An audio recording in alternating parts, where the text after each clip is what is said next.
Hey, what's up? It's Simon Bartik, and welcome to Tupý Hrany podcast. This is our 101st episode, and it's the first one in English. Yeah. And we invited pro snowboarder, very pro, super pro snowboarder, Ethan Morgan, also DJ, event producer, founder of DIYX. And according, yeah, I was scared to mess this up. DIYX. Yeah, it's a tongue twister. And according to your bio, also the 314th snowboarder in the FIS ranking. So yeah, that might have changed a little bit. Yeah.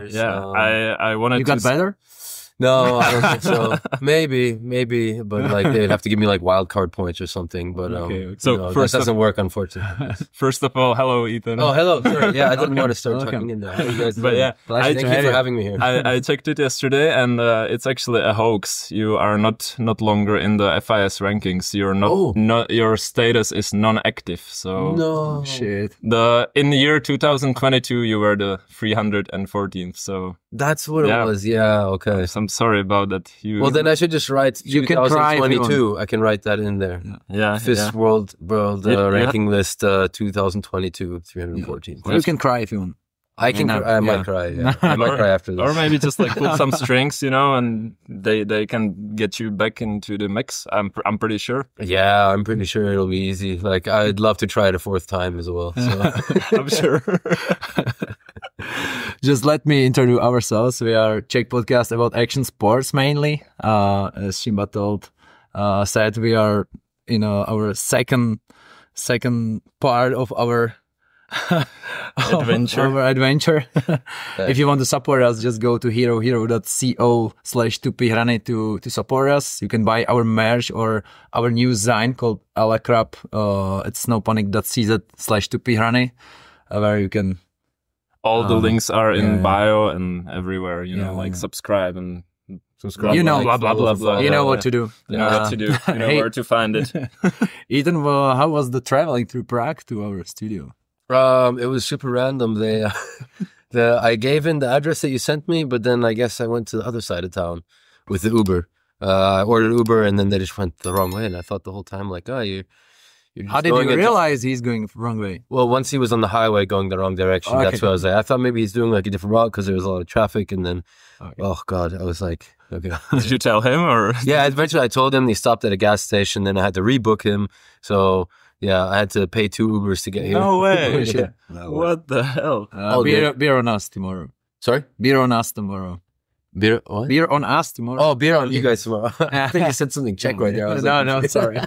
Did you try to talk to him in Czech or? No. do you know some words? Oh no, nothing. Pivo. What's that? Pivo. Beer. Pivo. Okay. Pivo. Yeah. Cheers.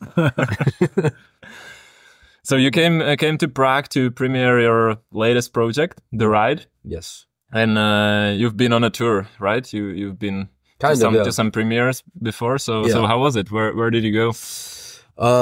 We started it off at I showed the movie for the first time in Stockholm for DIYX. I haven't even seen the movie myself beforehand, so I was insanely nervous. And then we went the weekend after. We went to Innsbruck, which was a really fun party. We invited some really good DJs. And what did we do then? Then I went to... Shit, where did I go? I went to... Now, Budapest was last weekend then, yeah. That was really fun. I would not recommend Hungarian schnapps. It's really dangerous. Headaches? Yeah, I puked before my DJ set. And that was the first time that's ever happened. I was so fucking wasted. It's better than during. Yeah, better than during. So it was good. Like it got me out of this. I got out of the system, and then I was feeling okay. And it was weird though because it always came in waves. It's like the drunkenness. Because then I was like super drunk, and I was like, "There's no way I can play." Then I puked, and then I was still super drunk, and then it got better again. And I was like, "Okay, I'm good now." And then I played, and then at the end of my DJ set, I was super drunk again, even though I was drinking just a little bit.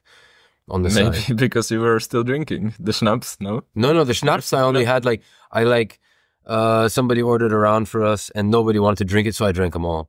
And that killed me. So that was my problem.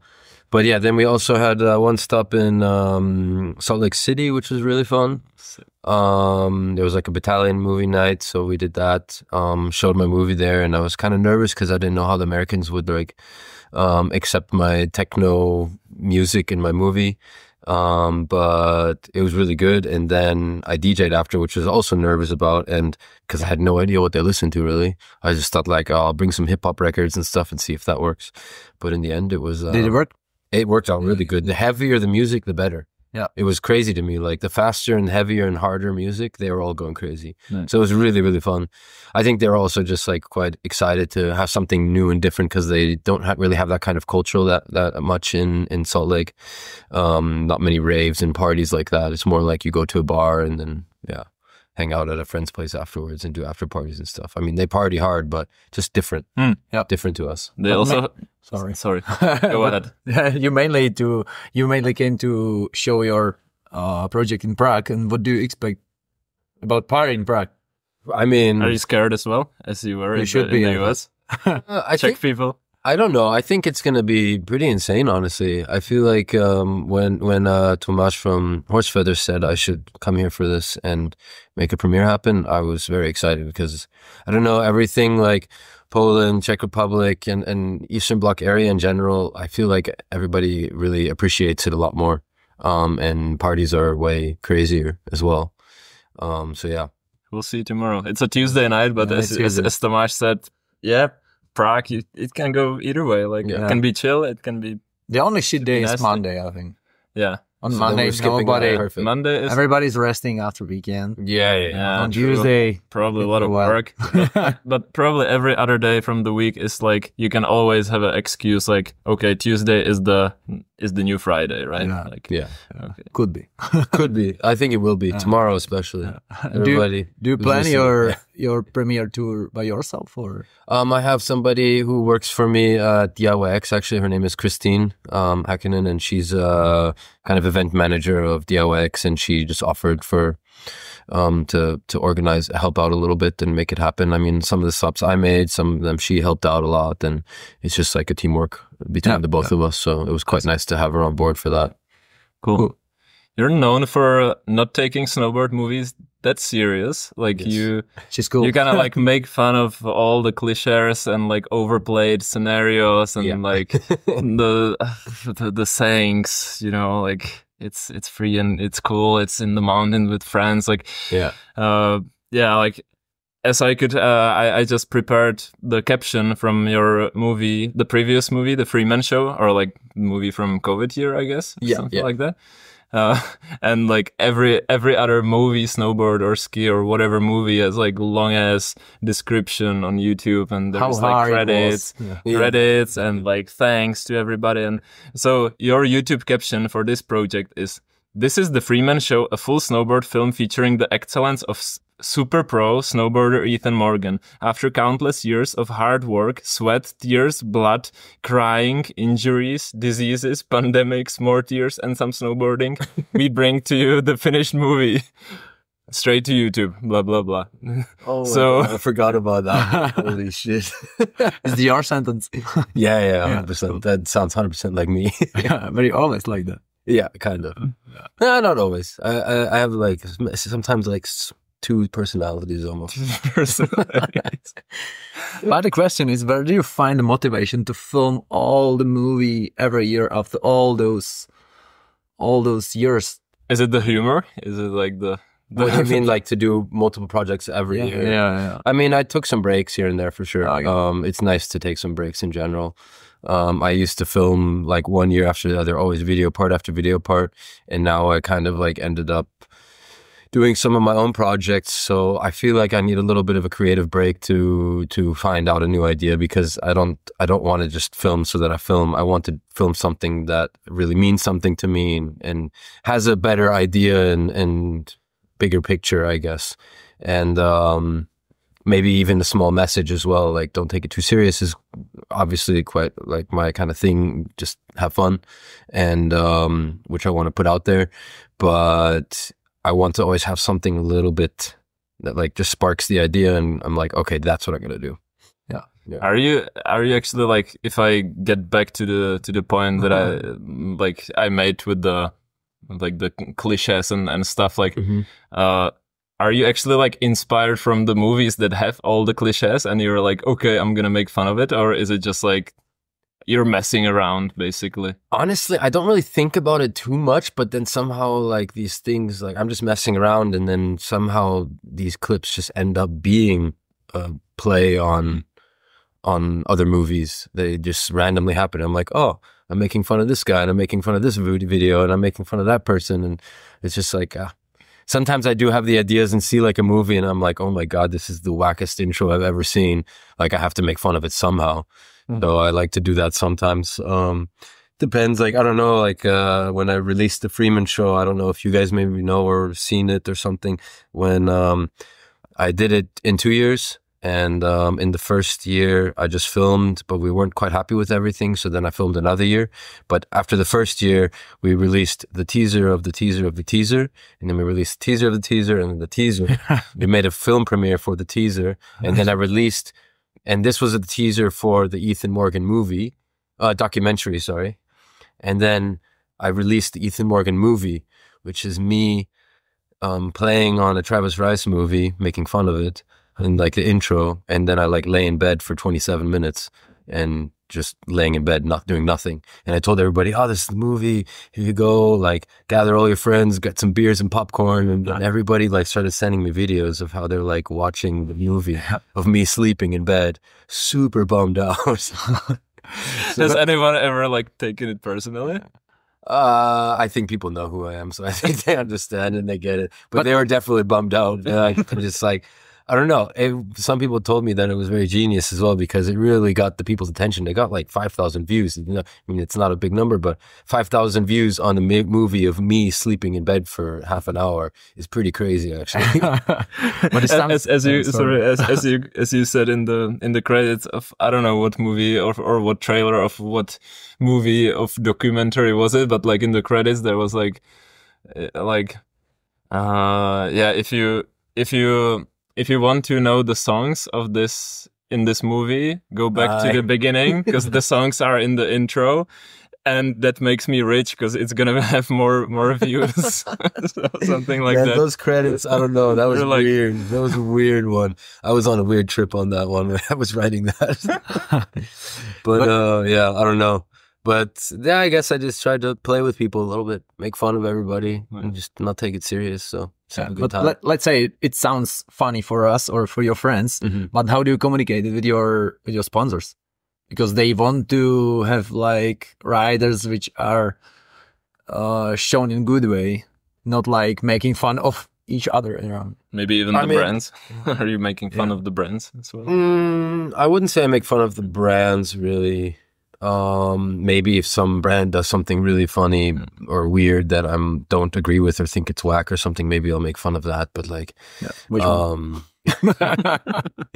No, it's well, I tried to keep the brands happy, of course, but I think I've only signed brands that trust me as well. There's a big trust between the brands always and the rider, because I don't know, for example, last year I went MIA on Instagram for like 8-9 months. I didn't log into Instagram once, and I told this to all my sponsors, and they were like, okay, yeah, it's all good. We know you're filming right now. We trust you. You're going to do your thing. And then you'll have to just start posting stuff again when the time comes. But, and so I did, and it was all good. But it was just, it's more of a trust process between the brands and the rider. It doesn't matter which brand you ride for. It just, you have to fit to the brand. And I feel like I have a good connection with all the brands I ride for, and they're quite happy. Was it refreshing to like quit the Instagram? Oh my God, it was the best thing ever. It was so nice. It was like probably... Should we try it? It's very helpful. It was honestly the funnest season I've had in a long time. Like super, super fun, because there's just no worries. You don't think about anything. You don't get sidetracked. You're just focusing 100% on yourself, and you don't get that FOMO as well when like people are posting about their amazing day in Japan or in Canada or something. You're here, and this is what you're doing.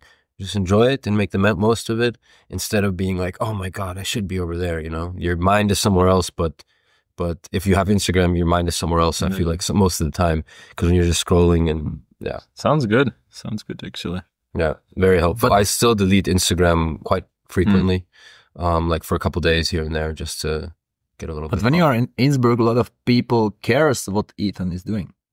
So you have to show them on the Instagram.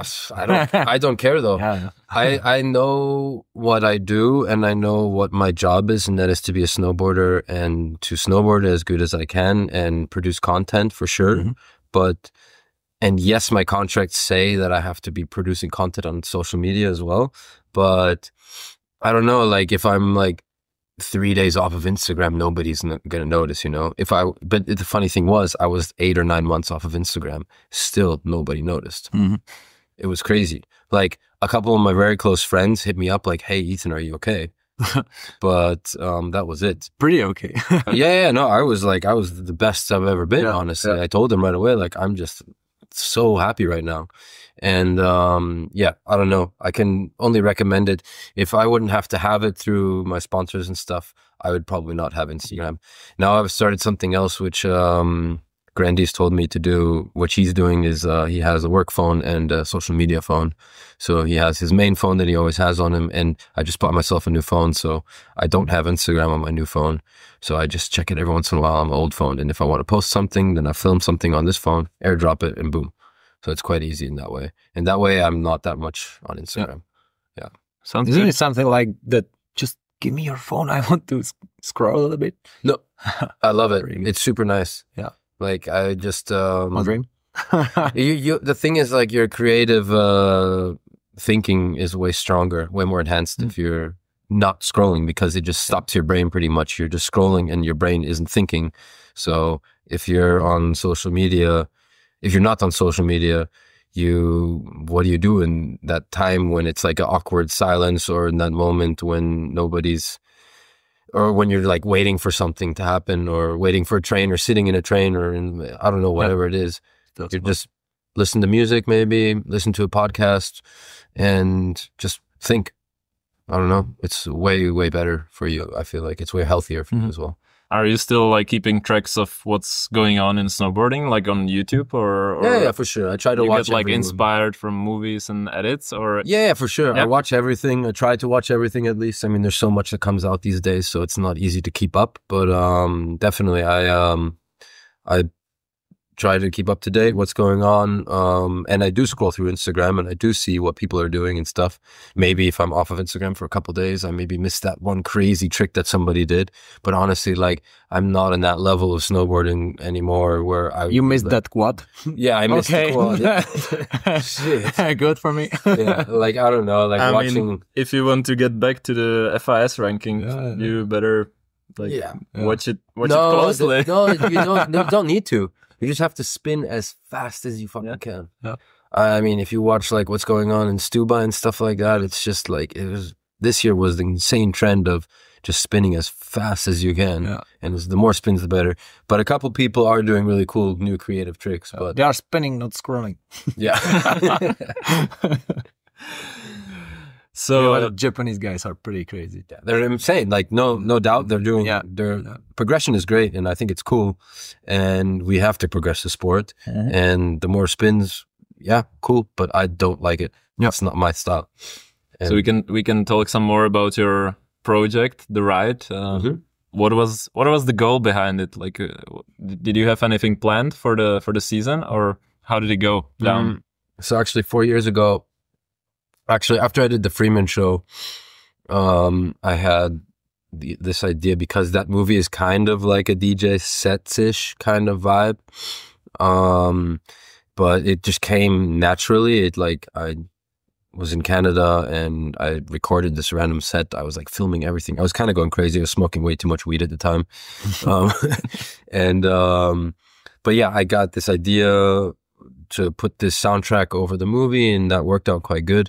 But we always did like cuts in between. So then I decided I wanted to maybe do something, because I normally play all vinyl, and I wanted to play like a vinyl set for like 30 minutes and have a movie on top of that. And every song is specifically picked out for a specific kind of filming style or riding style.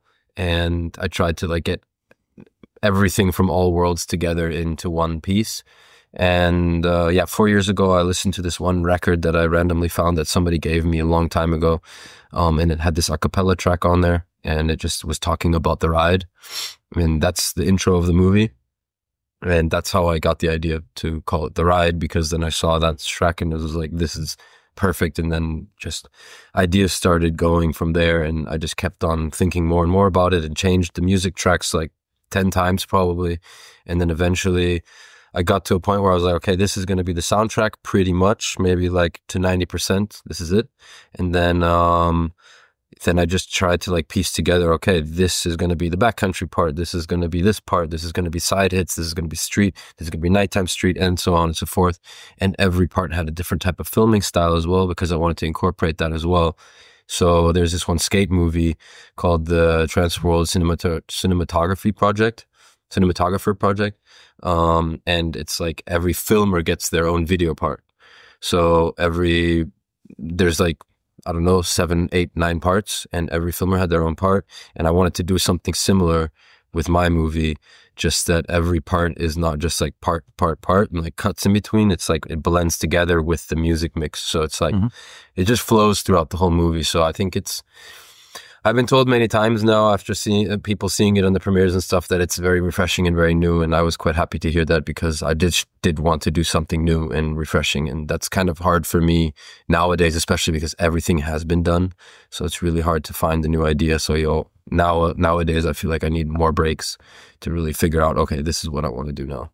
So it was like you've been thinking about, okay, now I have a part of backcountry skiing or snowboarding. Yeah. Sorry, we need to go to Japan for that part. Yeah, exactly. I didn't go to Japan for this one, for example. I mean, it also depended. Like sometimes, I don't know. Last year in January, we were, or last winter in January, we didn't know where to go. There was no snow really, so we went to Turkey because there it was getting a big storm, and we went there. And I was like, okay, I have to figure out a way how I can incorporate this location into my movie. And then I decided, okay, I have to wear this outfit for this one. And I had to really overthink a lot of things for sure. And I did overthink a lot of things, which I in general like to do.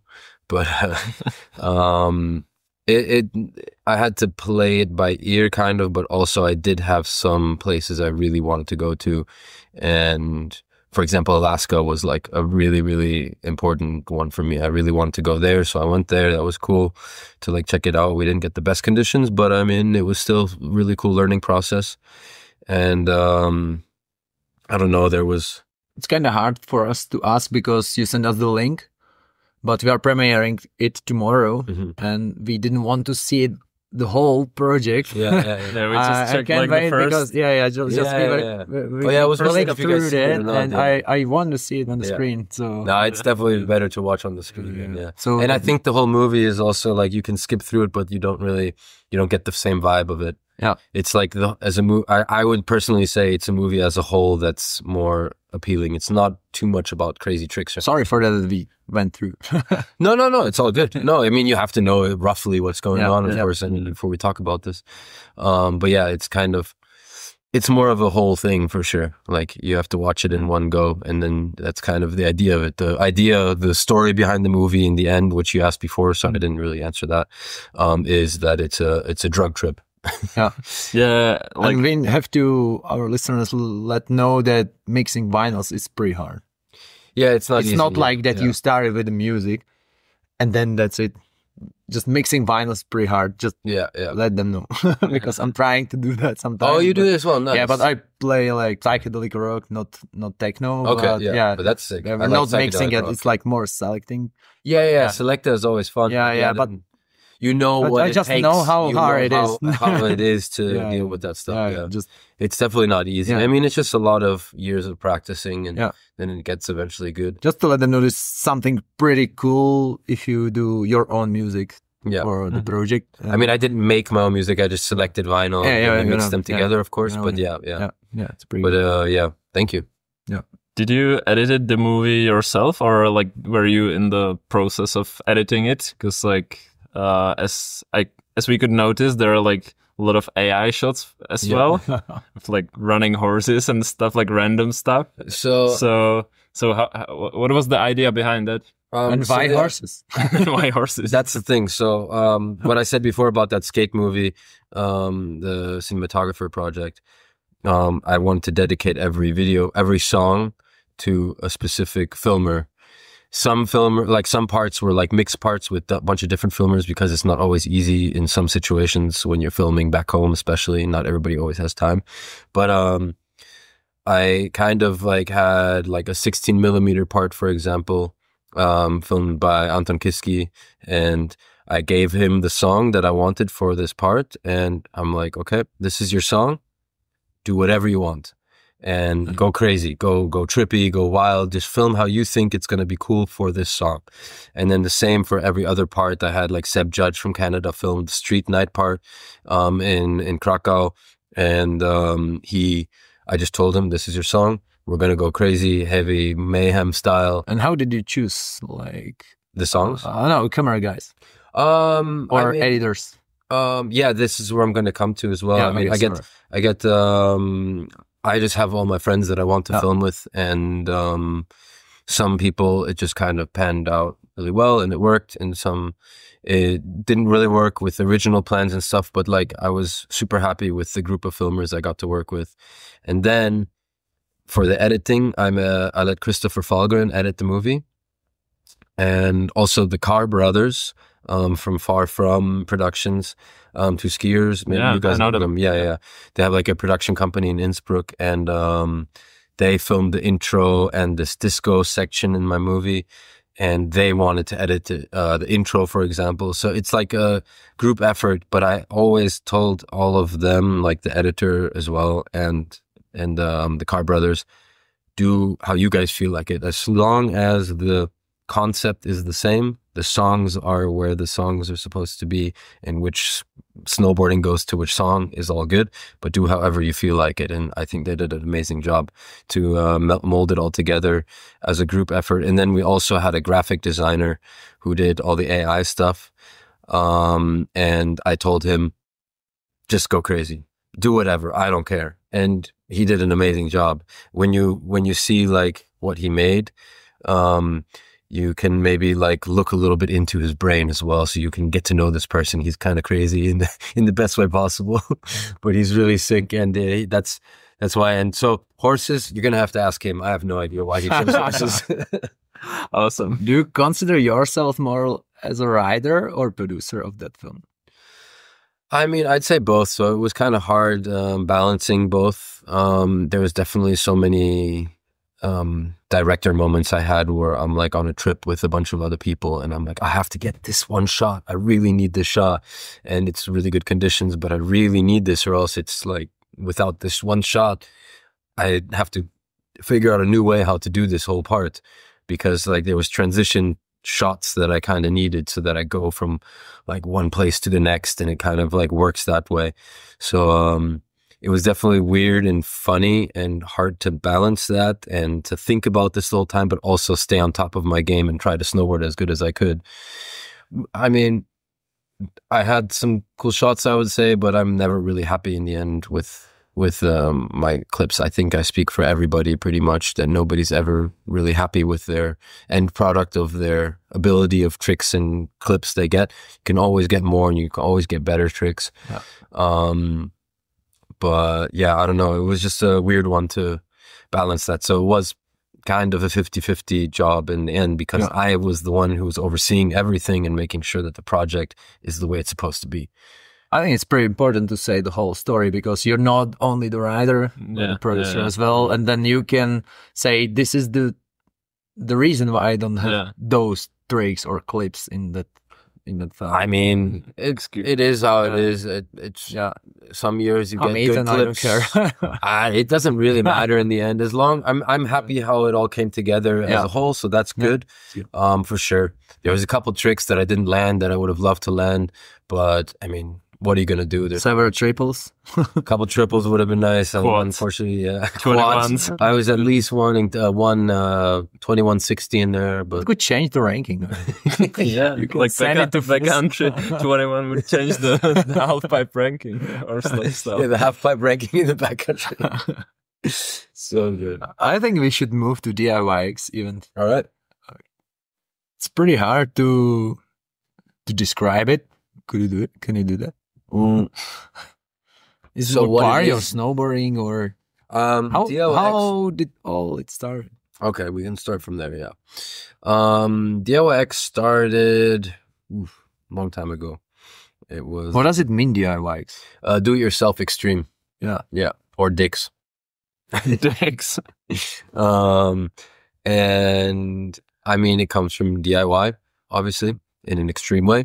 So, because my first events that I did were on mountains, I had this idea once when we were like having a DIY jib park kind of set up in Innsbruck, and I just realized people don't really appreciate the fact of that people build something and put their own work into it, and then other people show up to it and just ride it without asking really, or maybe they ask but then they don't bring a shovel or something, and I think that's just kind of disrespectful to the people who made We the effort. experienced that in Japan. Hey guys, I'm here. Yeah, it's weird, that kind of stuff. I don't agree with that at all. And so there was this one place that we built it up with a couple friends, and then the next day, that night, we went to a party in Innsbruck, and I told everybody, hey, we're gonna go there tomorrow, like told all my friends, and then there was like 20, 25 people up there. It was super fun.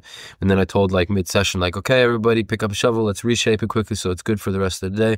And that all worked. And then 2 weeks later, I went back again, and there was like 25, 30 people again there, and the setup looked exactly the same, and only one person had an avalanche shovel with them, but everything was completely fucked up, like rutted out, icy, pure ice landings and stuff. So then I got super pissed and took everything out and told them, like, fuck you guys, like, if you guys don't respect this, then we're going to put it somewhere else and you guys can't ride it, because I think it's just disrespectful. And it's a DIY thing, it's do yourself, so you have to put in your own work to make it work. And so that's where the idea came about, where I'm like, hey, why don't I just like put a lot of emphasis on the DIY part and make a DIY event where everybody has to build themselves. So I invited like 30 riders to Kutai, and we went at the end of the season and we rebuilt the whole half pipe with like cats as well. We dug jumps in the bottom of the pipe and put step ups and jump into the pipe and cut out like channels and put rails everywhere on the copings and stuff, and it was insanely fun. It was really, really fun. Everybody loved it. And that was only for the invited riders. We were supposed to do like an open day, but the weather was bad, so we had to cancel it. But then I kept on doing more and more of those events where also I invited locals to come, and sometimes we would be like, I remember Kutai DIYX spring session, we were Kaunatal DIYX spring session, we were like 120 people with shovels.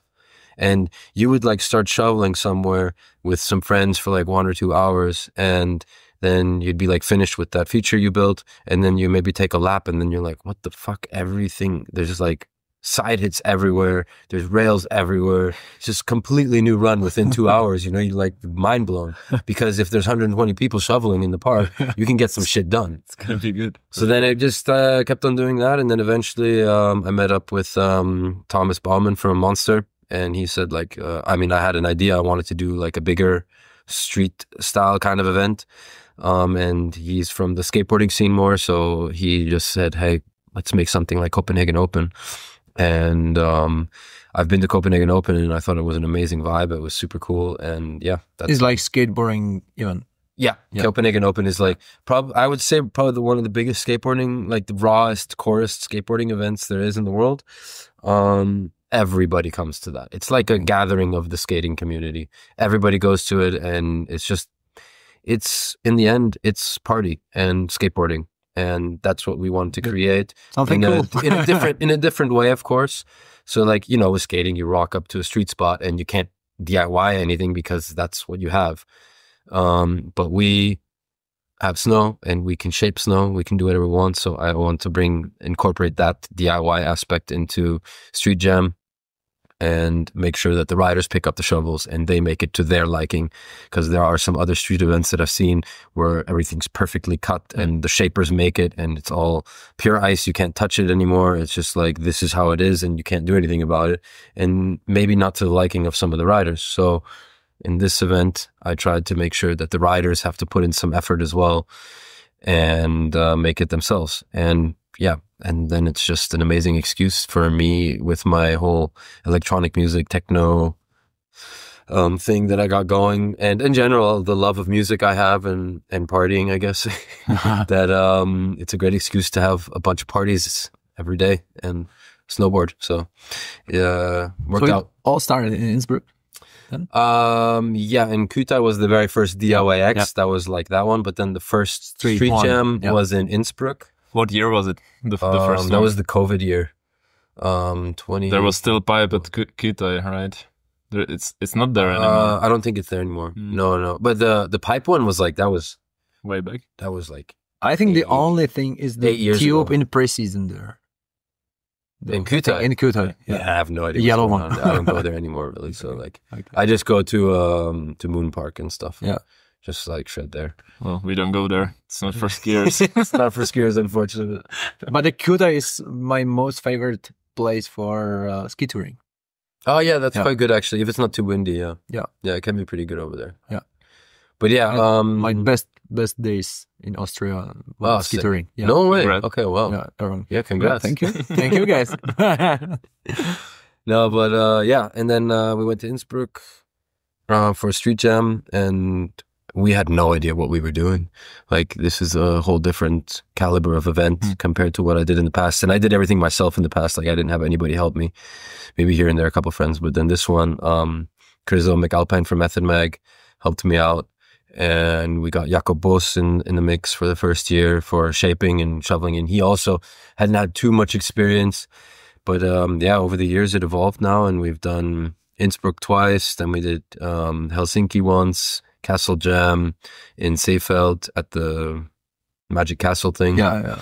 And now Stockholm. So yeah, we've got a lot of experience now, and I feel like now it's gotten to the point. And Stockholm was the first year where I felt quite comfortable of how everything went. There was not too many red flags popping up, and as an event organizer, that's always what you look out for.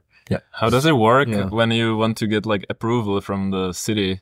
Like, you come because the event is pretty reckless, as you said. Yeah. Like, you come to City it's just Hall. like you're snowboarding, you're like destroying rails, you're like doing there are fires. fires, there's a party. It looks insanely dangerous, like for people who are not interested in like snowboarding. So like, what's the first step to make? I mean, for the first year, it was kind of funny because it was COVID year, and they were really strict about everything still. So we actually signed it up as a photo shoot. And we didn't post anything where it's going to be, what's happening, but people figured it out, which was kind of cool actually. We maybe want to go back to that step a little bit in a way, but depending on where we go. But it was very interesting because it was more like a scavenger hunt for everybody to find out where is that spot, like what's going on, what is this event all about? We have no clue what's going on. So that was kind of cool and really fun to watch, I guess, like unfold and be super successful after the first year, right? And then the second year is where it really started kicking off. But then the second year we had to like officially sign it up as an event and get the city on board. And yeah, it's a process for sure. Like, some cities are easy to deal with, some cities are really hard to deal with. I think it's good to start in Innsbruck. Yeah, but the thing is, Innsbruck was one of the harder ones to deal with in the end. They're not super easy. We got shot in the foot a couple times by them. I guess you don't say that thing. Are there any cities which refuse to do that? We haven't been declined yet, no. Okay.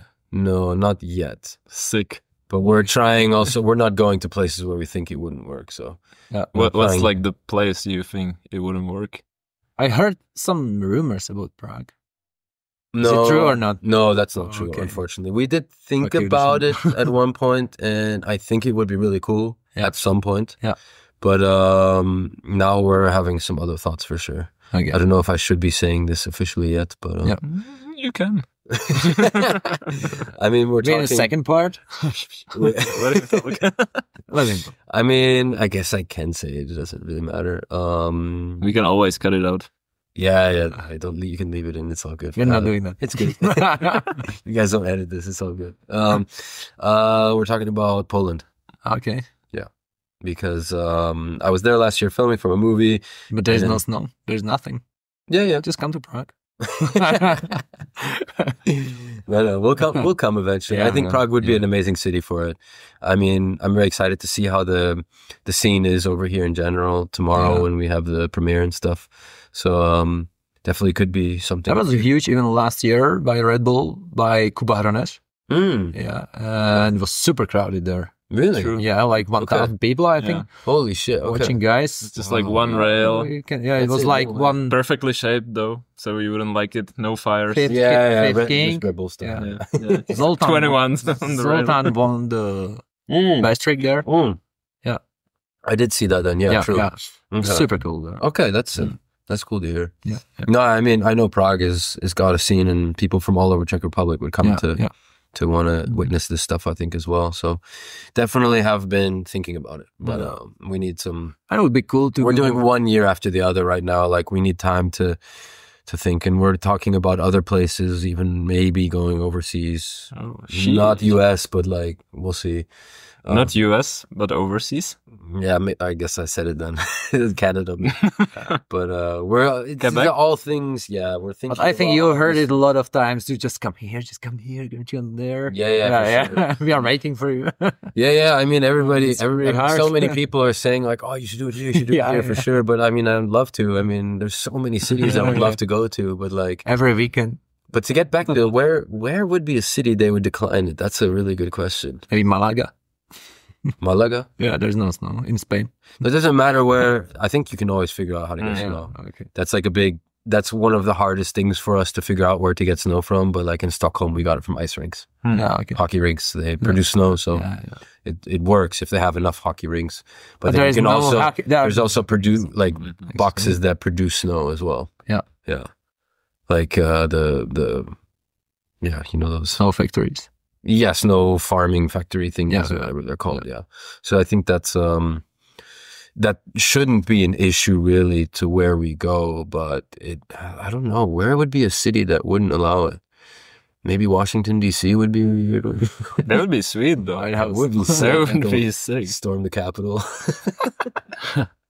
How many people do you need to make it happen?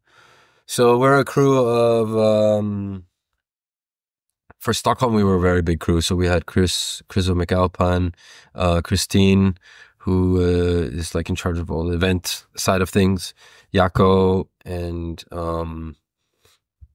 that we are the four main people, I would say. But then we have like we had Kareem help us a little bit. We had Louise Nordstrom help us in Stockholm. We had John and Jokke help us out. We had 15 shapers. We had a lot of volunteers. When we rock up to the hotel with riders and media and the workers, we are about 300 plus people. Yeah, 300 people just for us. Dude. Yeah, that's just our crew. Congrats. Thank you. Sounds like a fucking sick. Yeah, it's pretty crazy. It's sick when we rock up to the parties and stuff with 300 people. You're just and you know everybody, so it's pretty fun. Do you feel like I guess you feel the pressure, but can you still enjoy it and snowboard and have fun in the fires, in the fire pit? In the past, I couldn't really enjoy it because we weren't really that good with organizing the event. It worked out always, but there was always so many different things happening throughout the event that I had to run over here, do some calls here and do this and blah, blah, blah. And for that's the same for everybody who's involved in the event. So I couldn't really enjoy it. Like in the castle, for example, last year, that one, I could enjoy the first day, but the second day was probably the worst day of my life. And it was pretty much of a bummer for sure. So I don't know. It was This year though in Stockholm, I could finally enjoy myself. I didn't ride much because I don't know, I'm either hungover or just tired from everything in general, but I don't have this need to snowboard that much. I kind of just want to be walking around and talking to people and having a good time, drinking some beers. That's, I guess, as an event organizer, you don't really have to ride. So, and there are plenty of kids out there that are sending it super fucking hard. So I don't have any need to kill myself. Yeah, we saw the clips from the Stockholm one. And what about the castle? Was it easy to get there? That was surprisingly, it was actually almost the hardest place. It was almost the hardest place to organize everything because we had to organize the spots. Was like, it was like a private place. Yeah. So the people who owned the castle were straight away like, yes, this is the sickest idea, let's do it. But then we needed approval from the town council, from Seefeld. And they like, when I went to a meeting by myself to this town council Bauamt person or whatever, he like pointed at me in my face and started laughing hysterically. And because I told him the idea what I want to do, like, oh yeah, we want to build some stuff and put snow on the roof and jump down the roof and stuff. And he just like laughed at me and I'm just like, well, shit, we're pretty far down the line with organizing this event and you're going to tell us this is not happening. So I had to get all these different like plans, like blueprints, everything of the whole like of the whole building. And then we had to figure out fire escape routes, security, bartending, music equipment, sound systems, everything had to be organized by us. So that was by far the hardest one that we did. And we were only 4 people. So, or 5 maybe. So, yeah, that one was not easy. And honestly, in the end, it wasn't very fun, like especially on the Saturday when the mayor of the town and the chief of police came by and threatened us, if you guys fuck up in one way, you're canceled. So I was like tiptoeing around all day and just super stressed out. So. Sounds harsh in Austria. Like sounds like Austria is it's not easy. Not easy to do an event. Unfortunately, because it would be sick because the people love it and the vibe is always really sick over there. And I mean, I'm from there, so I mean, I'm not from there, but I live there, so it would be cool to make it happen. But I don't know. It's just something about it. Because like when we did Helsinki, for example, it was like a phone call, and the city was like, "Yeah, cool, go for it." Yeah, I mean, everybody knows like street snowboarding or skiing in Helsinki. It's like for me, I've never been riding. Cops are rooting for you, right? But it's like mecca of street riding. Yeah, so they don't really care. Everybody like. Yeah, the cops are rooting for you in the end. Like, I mean, if you get kicked out by a cop, it's because they get calls from somebody, and they're like, "I'm so sorry, but you guys have to leave," instead of like getting super pissed or something. But I don't know much about Austria. How does it work in Austria? But in Czech, it's getting better and better. Yeah, I can imagine. Yeah, I could see in general also doing a street jam could be pretty good over here. Yeah, like quite easy for it. Sorry? We are waiting for it. Yeah, welcome. Okay, so I guess that's it for the first part because I need to have a toilet break. Right. As always. As always, after those beers. It's been a great talk with Ethan, and we have plenty of other topics we can talk about, leaving the comp scene or maybe returning to the comp scene. Yeah, those. I guess. Mainly returning. Yeah. You want to claim your 314th FIS spot, right? You're also a great DJ, so we're gonna ask about that, and then we have some questions from our subscribers on herohero.co. / Tupý Hrany, so that's where you find the second part. And thanks a lot, Ethan, for coming. Thank you. It's been a pleasure. I think so much. We made it somehow. Yeah, we were super stressed, and we're gonna continue. So thank you. Nice. Thank you. Have a good one. Yeah. Yes, sir.